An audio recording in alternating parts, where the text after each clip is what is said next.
Bismillahirrahmanirrahim. Alhamdulillahi Rabbil Alamin. Wa bihi nasta'in ala umur dunia wa din. Nastaghfiruhu wa nastahdihi wa natubu ilaihi wa natawakkalu alaihi. Wa na'udzu bihi min syururi anfusina wa min sayyiati a'malina. May yahdihillahu fala mudilla lahu wa huwal muhtad. Wa may yudlil falan tajida lahu waliyyan mursyidan wa la hadiya lahu. Asyhadu an la ilaha illallah wahdahu la syarika lah. Wa asyhadu anna sayyidana Muhammadan abduhu wa rasuluh. Allahumma salli wa sallim wa barik ala hadha nabiyil karim sayyidina wa habibina wa syafi'ina wa zuhrina wa maulana Muhammadin al-Mustafa wa ala alihi wa sahbihi wa man da'a bi da'watihi wa tamassaka bi sunnatihi wa jahada fi sabilillah ila yaumiddin. Rabbi shrah li sadri wa yassir li amri wahlul 'uqdatam min lisani yafqahu qawli. Subhanaka la ilma lana illa ma 'allamtana innaka antal alimul hakim. Wa la hawla wa la quwwata illa billahil azim. Allahumma iftah 'alaina hikmataka wanshur 'alaina min khazaini rahmatika ya arhamar rahimin. Allahumma arinal haqqa haqqan warzuqna ittiba'ah wa arinal batila batilan warzuqna ijtinabah. Qala Allah subhanahu wa ta'ala fi kitabil aziz. A'udzu billahi minasy syaithanir rajim. Ya ayyuhalladzina amanu kutiba 'alaikumus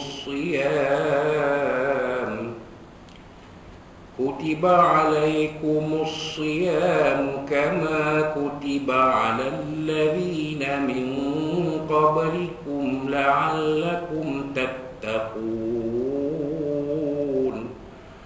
Shadaqallahul azim. Wa qala nabiyuna sayyidina Muhammad sallallahu alaihi wasallam, bunyal islamu ala khamsin: syahadati an la ilaha illallah wa anna muhammadar rasulullah wa iqamis shalah wa ita'iz zakah wa hajjil bait wa shaumi ramadan. Kama qala Rasulullah sallallahu alaihi wasallam. Tuan, puan, muslim dan sekalian rahimakumullah. Assalamualaikum warahmatullahi wabarakatuh. Alhamdulillah, alhamdulillah, pada tengah hari Selasa ini 5 Sya'ban 1443 Hijrah bersamaan 8 Mac 2022 mesti kita panjatkan setinggi puji dan syukur kita kepada Allah Subhanahu Wa Taala yang mana kita telah pun sama-sama menunaikan solat fardu zuhur berjemaah dipimpin oleh tuan imam kita Al-Fadhil Ustaz Mazli Nuri bin Mori hafizahullah taala. Masih ucapkan kepada Al-Fadhil Ustaz dan juga tuan Bilal kita Al-Fadhil Ustaz Muhammad Rizwan bin Yusuf hafizahullah taala yang mengumandangkan azan zuhur sebentar tadi. Terima kasih diucapkan juga kepada Al-Fadhil Ustaz. Dan tengah hari ini Kuliah Zuhur kita teruskan dengan meneruskan perbincangan kaitan dengan ibadat puasa dalam kitab Safinatun Najah. Pada fasal yang kelima, tajuk yang diberi ialah kewajipan qada dan kifarah. Jadi kifarah di sini ada nota kakinya. Maksud kifarah ialah denda kerana melanggar hukum atau peraturan agama yang tertentu, yakni berupa perbuatan kebajikan atau lain-lain sebagai memohon ampun akan dosa. Itu kafarah. Maksudnya denda lah kafarah yang dikenakan kerana kita melakukan perkara yang melanggar hukum agama.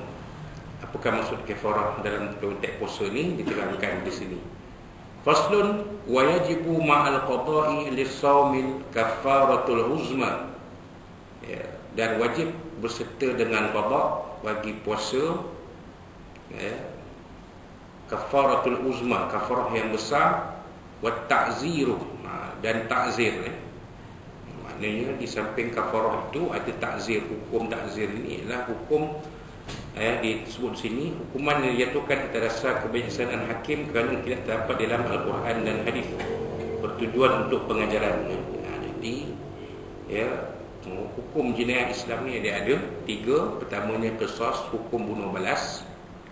Yang kedua hukum had, iaitu hukum-hukum yang jenayah yang terdapat dalam Al-Quran. Contoh, mencuri potong tangan, berzina 100 kali sebat. Yang ini memang ada dalam Al-Quran, tak dapat tidak. Kita sebagai orang Islam mesti beriman bahawa hukum ni wujud dan perlu dilaksanakan. Yang ketiga ta'zir, yang selain daripada kedua ni. Maksudnya hukum ta'zir itu kalau dalam konteks undang-undang kita di Malaysia ni, ianya ada dalam peruntukan undang-undang. Contohnya potong line berkembar atas jalan, itu hukum ta'zir. Kena saman 300 contoh, itu hukum ta'zir. Parking kereta tak letak tiket, kena compound Ustaz dia RM30, itu hukum ta'zir. Tak ada dalam Quran. Kan contoh dalam elemen jenayah syariah banyak hukum ta'zir. Contohnya kesalahan tidak berpuasa, kena tangkap tak puasa, itu ta'zir. Ataupun ditangkap kerana sabit kesalahan kerana tidak menghormati bulan Ramadan. Contoh, dia tu musafir, tak puasa. Orang musafir harus tidak berpuasa. Faman kana minkum maridan aw ala safarin fa iddatun min ayyamin ukhra. Sesiapa yang sakit ataupun musafir, maka gantikanlah puasa yang ditinggalkan itu pada hari lain. Jadi bila dia tu musafir, harus dia tak berpuasa. Dia tak puasa, tapi pergi singgah pula kedai makan arena makan elok kat meja, dan ditangkap oleh penguasa Jataramu. Sabit kesalahan. Maksud bagaimana sabit kesalahan? Kena hukum. Kesalahan apa? Tak menghormati bulan Ramadan. Itu hukuman yang dikenakan bersifat ta'zir, denda atau penjara, atau kedua-duanya sekali. Itu ta'zir. Alaman afsada saumahu fi Ramadan, kata sesiapa yang merosakkan puasanya pada bulan Ramadan, khususnya kaum muslimin, yauman kamilan, pada satu hari lengkap, bijima'in tamin, kan, dengan jima' yang sempurna, athimin bihi lisawm, lagi berusaha kerana berpuasa. Dia puasa terus melakukan persetubuhan dengan isteri pada siang Ramadan, maka bila dibuat macam tu, dia kena, pertama-tama dia kena kafarah. Kafarah puasa 2 bulan berturut-turut tanpa tercicir sehari pun. Kalau cicir sehari, walaupun hari 59, hari yang ke-60 tu tak puasa. Kau dia start balik daripada kosong, jenuh, nak ganti, nak puasa 60 hari. Jadi ada yang jahat. Ni alim jahat ni Ustaz dia buka puasa dulu, baru dia bersetubuh dengan isteri dia. Tak kenalah dia. Ini tak tahulah kan, tapi ini pernah berlaku. Pernah berlaku. Dikatakan satu ceritanya, pada satu zaman dahulu, seorang kita kata sultan lah, sultan dalam negara Islam zaman-zaman dulu lah, dalam zaman bukan zaman moden ni lah. Dia bersetubuh dengan isteri pada siang Ramadan. Sabit kesalahan. Hakim kenakan hukuman bagi makan orang miskin 60 orang. Raja seronok lah, bagi 60 orang, bagi orang miskin makan, belanja nasi ayam pun boleh, nasi ayam poziah pun cukup lah, 60 orang. Tahun depan dia buat lagi, membebaskan hamba. Tahun pertama membebaskan hamba, dia hamba banyak, kan? Dia bebaskan hamba, waktu tu hamba dia lagi. Tahun kedua kena hakim tahun kedua pula kata kamu kena bagi orang miskin 60 orang, makan orang miskin 60 orang. Alah.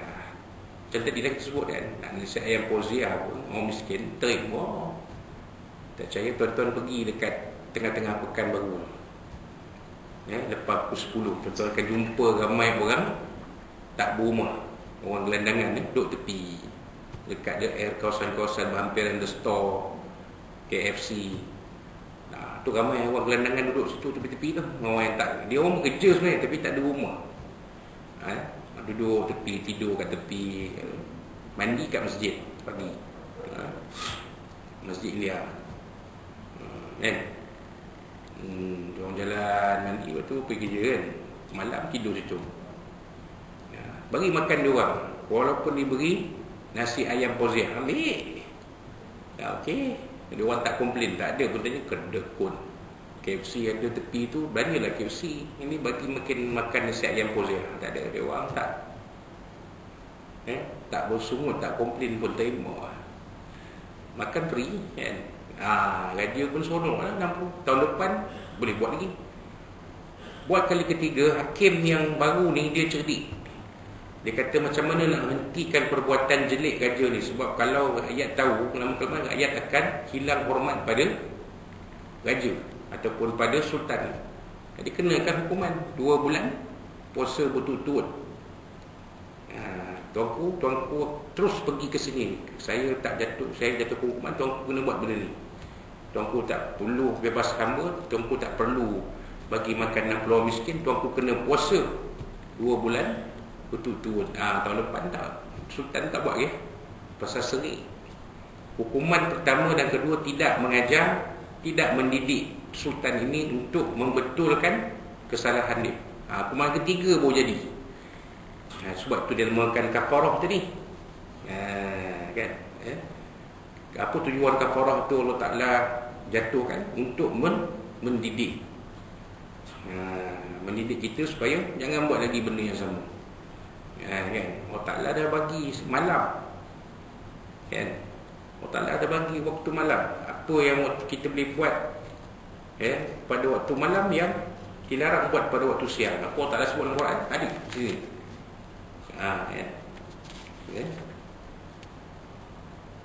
Wa kulu washrabu hatta yatabayyana lakumul khaytul abyadu minal khaytil aswadi minal fajr. Surah Al-Azim. Makan dan minumlah sehingga nampak terbit benang putih daripada benang hitam pada waktu fajar. Maksudnya daripada terbenam matahari sampai terbit fajar shadiq subuh besoknya, buatlah apa saja yang tak boleh pada siang hari. Makan ke, minum ke, melakukan hubungan jimat dengan isteri ke, buatlah apa saja, ada masalah sampailah subuh. Lepas subuh, thumma atimmus siyama ilal lail, kemudian sempurnakanlah puasa itu hingga masuknya waktu malam, yakni sehingga terbenam matahari. Kan? Wallahu a'lam. Baik. Kemudian disambung lagi, wa yajibu ma'al qada' al-imsaku lis-sawmi fi sittati mawadhi'a, dan wajib berserta qada' puasa itu al-imsaku lis-sawmi. Maksudnya di sini imsak. Qada' puasa kena qada' juga, tapi hari yang terjadi benda 6 perkara ni wajib imsak. Maksudnya wajib kita menahan diri daripada perkara yang membatalkan puasa. Ni disebut. Jadi ada 6 keadaan. Al-awwal fi Ramadan la fi ghairihi ma'a muta'addin bi fitrihi. Yang pertama sekali, puasa Ramadan tidak wajib imsak pada puasa selain Ramadan ke atas orang yang sengaja berbuka. Jadi kalau kita berbuka pada bulan Ramadan siang, atau kata orang tua-tua dulu kata puasa yang yuk, pagi-pagi buka periuk. Bukan yak-yak tadi, tu yak-yak tu lain. Ni yang yuk, puasa yang yuk, pagi-pagi buka periuk. Pukul 8 dah ke dapur menyelak apa yang ada. Kan? Kena pula bulan puasa esok cuti sekolah, apa ni, sekolah buka balik. Anak-anak semua dah masuk sekolah, dah pergi asrama, tertinggal seorang. kat rumah kita kerja malam tadi, siang ada rumah. Contoh kan. Kita seorang je ni, mula sahur tadi pun ala kadar je. Contoh, sahur tadi pun ala kadar pasal kerja kan. Jadi pukul 8 dah lapar. Contoh. Hai, tak ada siapa ni, elok ni. Time baik kan, tengok dapur, ada pula makanan favourite pula. Kan, kita pun sental. Kita pun apa lagi ngam. Kan, kemudian ada orang dapat tahu. Contoh maka tak puasa kau. Pura-pura. Contoh. Pura-pura. Maka hendaklah imsak. Kata isteri, tengah-tengah makan isteri balik. Contoh, balik rumah ada barang tinggal pula rupanya. Dah kantoi dengan rumah, abang tak puasa. Maka bila tersedar tu, naklah kita imsak. Tahan, berhenti makan. Berhenti makan, tapi tak puasa lah, imsak terus. Tahan diri sampai berbuka. Sampai waktu berbuka, kita jangan makan, jangan minum lagi. Sampai berbuka kan, tapi kena ganti. Pasal dah makan yang yuk tadi. Rumah jumpa, rumah balik. Kan. Rumah kantoi dengan rumah. Maka imsak. Kena tahan diri. Sampai buka kan. Yang best tu rumah tak bagi buka sekali pula. Abang tak puasa dia kan, jangan buka sini. Hiduplah kat depan. Dah. Tak boleh buka pula. Tunggulah rumah dengan anak habis buka dulu, baru kita makan. Itulah akibatnya melanggar perintah Allah SWT.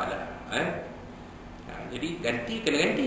Imsak tu kena imsak juga, wajib imsak kan. Wallahu a'lam. Wathani ala tarikin niyati lailan fil fardhi. Yang kedua, wajib kat atas orang yang meninggalkan niat puasa pada waktu malam bagi puasa fardu Ramadan.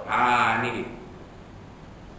Sebab itulah saya pernah menyatakan sebelum ni, bila malam pertama kita baca dua niat. Nawaitu shaum Ramadan pun baca, nawaitu shaum syahri Ramadan pun baca juga. Baca niat untuk besok pagi dan baca niat untuk puasa sebulan. Nawaitu shaum Ramadan kullihi lillahi ta'ala. Saja aku puasa bulan Ramadan semuanya kerana Allah Ta'ala. Niat untuk besok pagi pun baca juga nawaitu shaum Ramadan sampai habis. Sebab apa? Kalau kita terlupa baca niat, terlupa niat, lepas sahur terus terlupa, Allah lupa niat puasa. Jadi macam mana? Kena ganti, tapi puasa imsak tetap diteruskan. Tak boleh juga makan. Tak niat puasa ni boleh makan. Tak boleh. Wajib imsak, dia wajib kena tahan diri dia. Maksudnya tak boleh makan. Makan tak boleh, minum tak boleh. Perkara benda yang boleh waktu malam, waktu malam hari tu tak boleh dibuat pada siang hari walaupun dia tak berniat puasa. Sudahlah tu, kena ganti pula puasa hari tu. Nampak. Sebab tu niatlah kita sebulan Ramadan bersamping dengan niat besok paginya 1 Ramadan sekali. Jadi kita tidak tercicir. Sebab tu Imam sembahyang tarawih malam pertama ni habis-habis kena ajar, kena pimpin orang yang sembahyang tarawih belakangnya. Nawaitu shaum Ramadan adai fardhi syahri Ramadan lillahi ta'ala. Nawaitu shaum Ramadan kullihi lillahi ta'ala. Kena ajar. Itu tanggungjawab imam. Walaupun benda tu tak wajib, tapi tanggungjawab imam mendidik jemaah berniat puasa besok pagi. Kan? Wallahu a'lam. Baik. Wathalith ala man tasahhara zannan baqa al-lail. Wajib ke atas orang yang bersahur dalam keadaan dia menyangka masih lagi malam, Kemudian ternyata sangkaannya salah. Tengok kat luar gelap, dia kata tengok jam. Tengok kat luar gelap lagi, tak subuh pun agaknya, sebelum subuh lagi. Habis pergi sahur tengok jam, ya Allah dah 6.30 punya. Nampak 6.30 tu dah masuk subuh dah, tapi gelap. Jadi bagaimana keadaannya? Maka dia wajib ganti puasa dia hari itu, dan imsak pada hari tersebut. Teruskan, tapi tak kira puasa lah, dia kira imsak. Sebab itu kita kena peka dengan waktu imsak, dan waktu imsak kena peka. Apa sebab dia adakan waktu imsak tu? Supaya tempoh berjaga-jaga. Kita dah sahur tu 10 minit sebelum subuh tu, kita dah, kalau dah sempurna sahur kita, jangan mau buat apa-apa lagi, jangan makan lagi, jangan minum lagi. Bacalah Al-Quran sekadar 50 ayat. Itu amalan Nabi. Mana datang waktu imsak tu datang dari perbuatan Nabi SAW. Nabi lepas sahur, Nabi baca Quran 50 minit. 50 minit. Nabi baca Quran 50 ayat sehingga masuk subuh. Bila kita buat kiraan 50 ayat Quran dibaca itu, tempohnya 10 minit. Tak percaya Cik Majid cuba baca Quran 50 ayat. Kira pakai handphone punya stopwatch, berapa lama kita baca 50 ayat. Ternyata 10 minit. Di situ datangnya waktu imsak. Jadi jangan kata waktu imsak ni bid'ah. Ada yang kata begitu. Kata Islam tak ajar waktu imsak ni semua bid'ah, reka-reka. Nabi tak ajar macam tu. Mana dia tak ngaji. Memang Nabi tak kata ni waktu imsak, Nabi tak kata. Tapi bila Nabi buat amalan 50 ayat Al-Quran dibaca sebelum masuk subuh pada tiap-tiap pagi Ramadan, tiap-tiap hari Ramadan, bermakna 10 minit sebelum subuh tu, itulah dia waktu imsak. Nabi tak buat apa dah, makan. Nabi dah sempurnakan sahur. Dah sempurna sahur, makan, minum, terus Nabi baca 50 ayat Al-Quran sampai sembahyang subuh. Itulah waktu imsak. Dengan syarat kita dah sempurna sahur kita. Kalau kita jaga waktu, jaga-jaga 10 minit lagi nak subuh, janganlah Ustaz Azmi kata tak, itu waktu imsak, jangan makan, jangan minum. Pergilah sahur, segera makan apa yang ada. Sahurlah, sahur tu sunat. Tasahharu fa inna fis sahuri barakah. Nabi SAW kata, bersahurlah kamu kerana dalam sahur itu ada keberkatan. Sahurlah, walaupun tinggal 10 minit lagi nak subuh. Sahurlah kalau kita dah terjaga waktu itu. Tapi kalau kita jaga awal pukul 5.45 contoh kan, sahur, makan apa semua, ada 10 minit lagi, berhentilah kan. Bacalah Quran 50 ayat, ataupun zikir, ataupun selawat 10 minit kan. Ataupun daripada rumah nak pergi ke surau masjid tu 10 minit jalan 10 minit kan. Sambil-sambil tu zikir contoh. Itulah dia kata imsak tadi. Jadi benda tu ada dalam syariat, ada.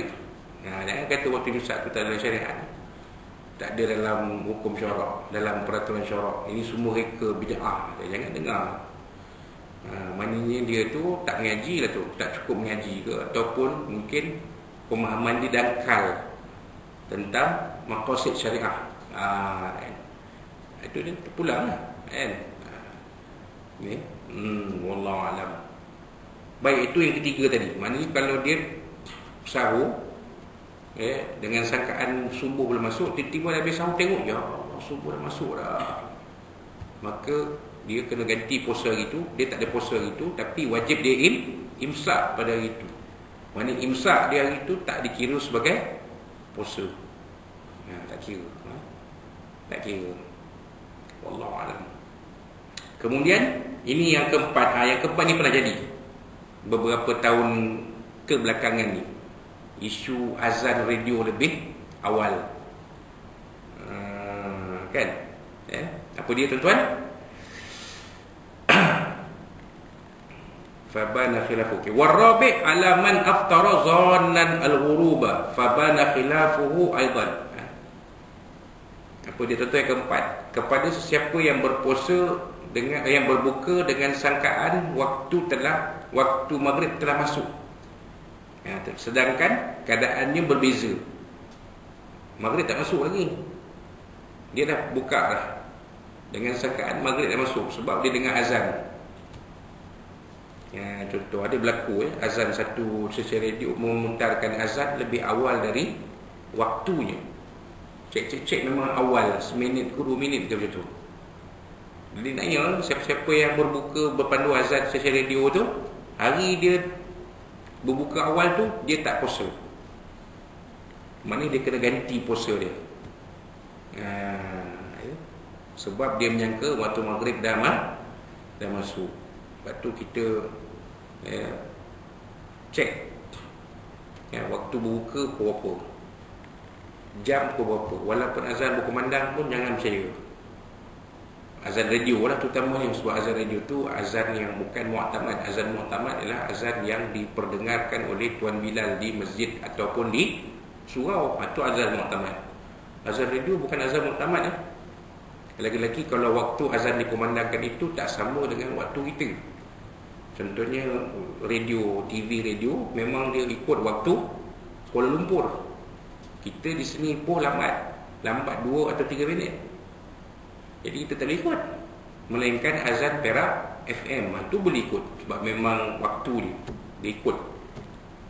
Itu pun kalau kita buka masjid negeri contoh kan. Walaupun radio dah azan, jangan buka dulu. Dengar azan masjid negeri tu. Pasal itu azan yang mu'tamad. Dengar azan masjid negeri. Bila masjid negeri dah azan baru kita buka. Walaupun dalam handphone ni kita buka Perak FM tu dia dah azan dah kat Perak FM. Memang waktu dia ni. Kat Ipoh kita duduk Ipoh ni itu dia. Tapi sebab masjid negeri belum azan. Jangan buka dulu. Kalau tidak jadi macam ni nanti. Yang jenuh kita rugi 1 hari puasa dah, lepas raya nak kena ganti puasa pula. Sebab puasa itu tak terbatal disebabkan kita berbuka lebih awal dari waktu yang sebenarnya. Tu dia. Wallahu a'lam. Wal khamisu ala man bana lahu yawm 30 Sya'ban annahu min Ramadan. Pada tuan-tuan yang kelima, wajib ke atas orang yang nyata baginya pada hari 30 Sya'ban bahawasanya ia daripada bulan Ramadan. Yang ini telah masuk 1 Ramadan. Apa makna tu? Maknanya dia menyangka Sya'ban tu dari 30, rupanya 1 Ramadan. Kamu tak puasa? Aku ingat hari ni 30 Sya'ban. Mana ada dah 1 Ramadan. Maka dia kena serta-merta jangan makan, jangan minum lagi. Tahan diri dia sampai waktu buka. Tapi kira tak puasa dia tu hari tu, tak kira. Dia kena ganti puasa hari pertama Ramadan tu. Yang dia sangka 30 Sya'ban. Lepas tu kita kena peka lah tuan. Malam 29 Ramadan tu, kata nak tengok anak bulan tu, kita standby. Malam tu kita tengok ada puasa ke tak. Pengumuman menjunjung titah perintah Duli Yang Maha Mulia Paduka Seri Sultan-Sultan dan Raja-Raja Melayu, dan diperkenankan oleh Duli Yang Maha Mulia Raja-Raja.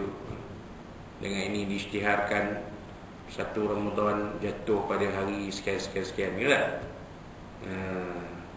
Benda tu dah berpuluh-puluh tahun kita dengar dalam TV, memang skrip tak susah kan. RTM ambil saya bagi buat pengumuman pun tak apa. Tapi saya tak ada autoriti, masalah. Saya bukan penyimpan Maha Besar Raja-Raja. Tapi skripnya mudah sangat kan, mudah hafal kan. Macam pengumuman Yang Amat Berhormat Menteri Besar Perak nak buka puasa, saya Muhammad Syahrani kan, saya Faizal Azum, saya Zamri Abdul Qadir, itu hafal. Dan skripnya mudah sangat, boleh hafal. Tapi saya tak boleh tahu lah saya Muhammad Azmi Ismail Menteri Besar Perak, tak boleh lah. Sebab saya bukan Menteri Besar, bukan ahli wakil rakyat DUN di Perak. Tapi skripnya mudah sangat nak hafal kan.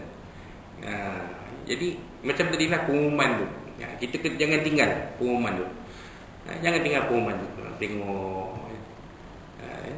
supaya kita tahu bila puasa.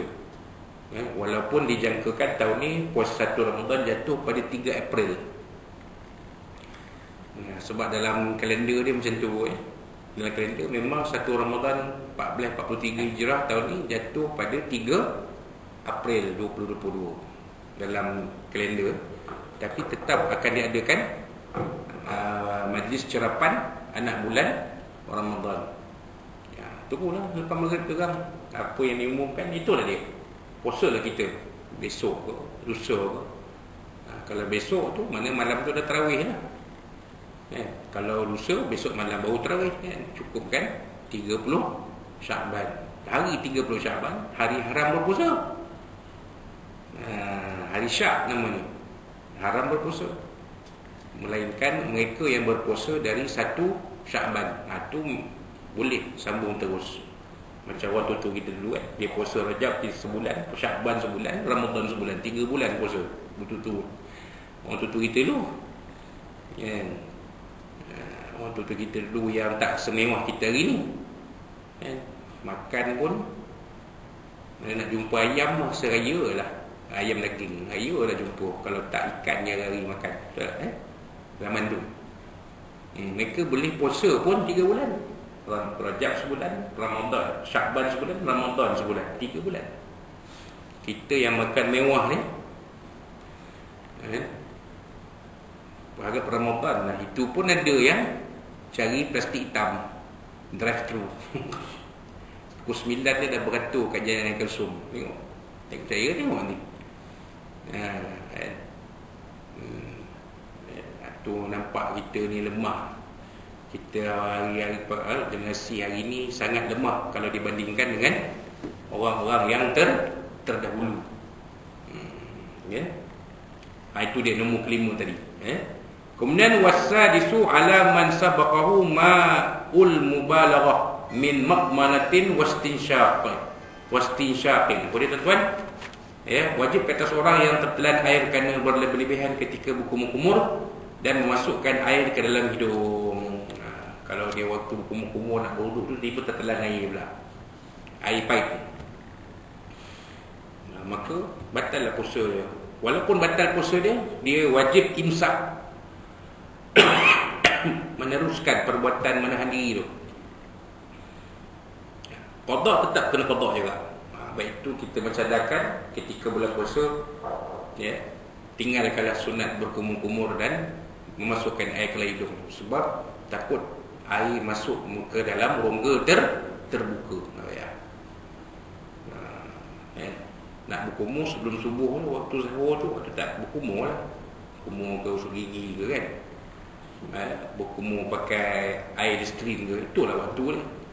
Bila berwuduk zuhur, asar tak payah. Tinggalkan perbuatan sunat tu sebab takut kita tak dapat menjaga rongga terbuka daripada dimasuki air.